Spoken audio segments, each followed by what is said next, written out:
Hey, good morning. Today's day number 6 and continuation of what I was doing right before this with this little experiment. So today we'd like to continue going forward with gratitude. And the word today, folks, is gratitude. The first thing I would like to note is going back to my father. My father has a tendency of being very simple in his view of reality. And as he has gotten older, he's become more and more appreciative of the fact that not looking at the complexity of things, but looking at the simplicity of things. Every evening before he goes to bed, he says the following 3 things. Lord, thank you for the air I breathe, the food I eat, and the ground beneath my feet. And those 3 things are the stabilizing things in his life. We all have been given the gift of air on a daily basis, and we all have the ability to breathe. And we should be gracious or show gratitude for that alone. Secondly, the food we eat. So many times we're completely ungracious towards the food we eat on a daily basis. And the third thing is the ground beneath our feet.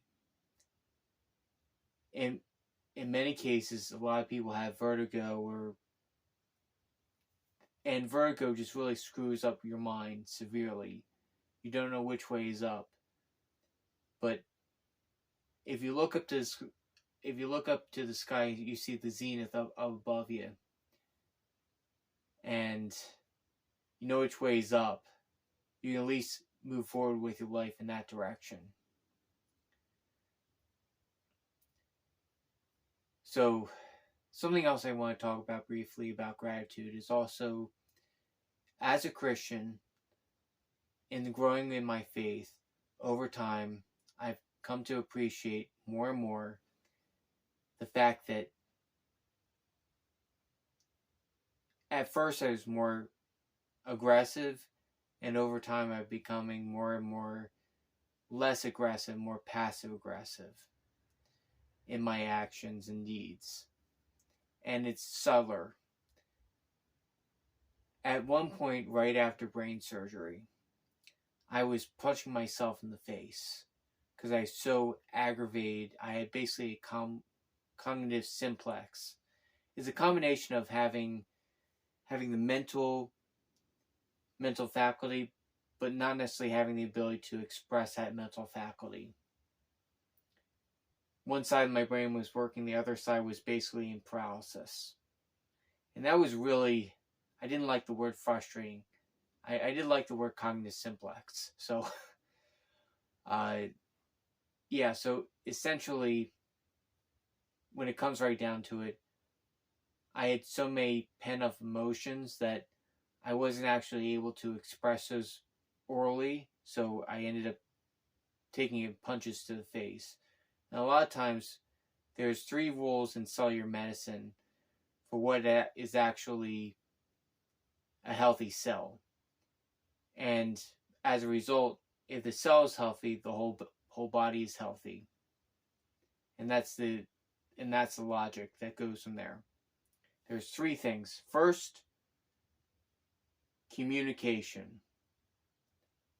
Second is proper nutrition, and third is the ability for disposal of waste. Those 3 things for the cell, in order to survive, must happen. Otherwise, it becomes cancerous and whatever else. The body tends to die. If the cell dies, then the body dies. And going from that logic, if I fail to communicate properly my ideas to other people, it causes me to be pent up inside.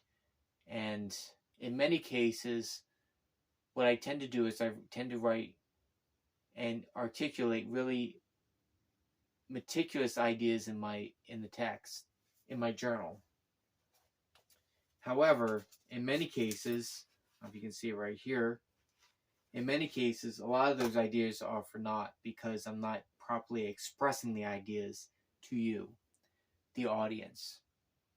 And what I'm looking to do here right now is to actually communicate those ideas to other people. And in order to do that, I need to practice the going on the base level, appreciating things in my daily life, things that I can do as opposed to things that I can't do.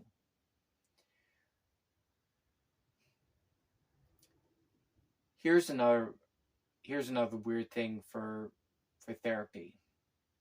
One of the therapy lessons. My father earlier today talking about passive aggressiveness. I do very, very slight body language. Very slight things like how would I put the knife down?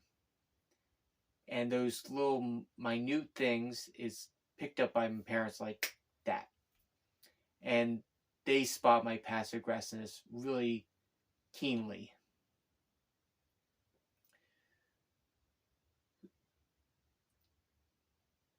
And my father told me right after brain surgery, you either choose to be happy in your life or you choose to be angry, upset, bitter, anxious. You have those two choices. It's either one or the other. And that was the point that I was being close to suicidal. Right after the tumor was removed from my brain, I was in coma for 3 days. And right afterwards, I wasn't able to actually properly think. But in that moment, I made the conscious decision, after being high on fentanyl and whatever other drugs they were giving me, that I was going to be grateful. I'm going to have gratitude in my daily life.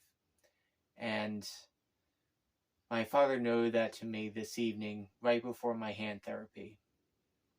Another kind of weird paradox about gratitude is the fact that, paradoxically, the slower you go, the faster you are. I say that again. The slower you go, the faster you are. In many cases, football is not real life. And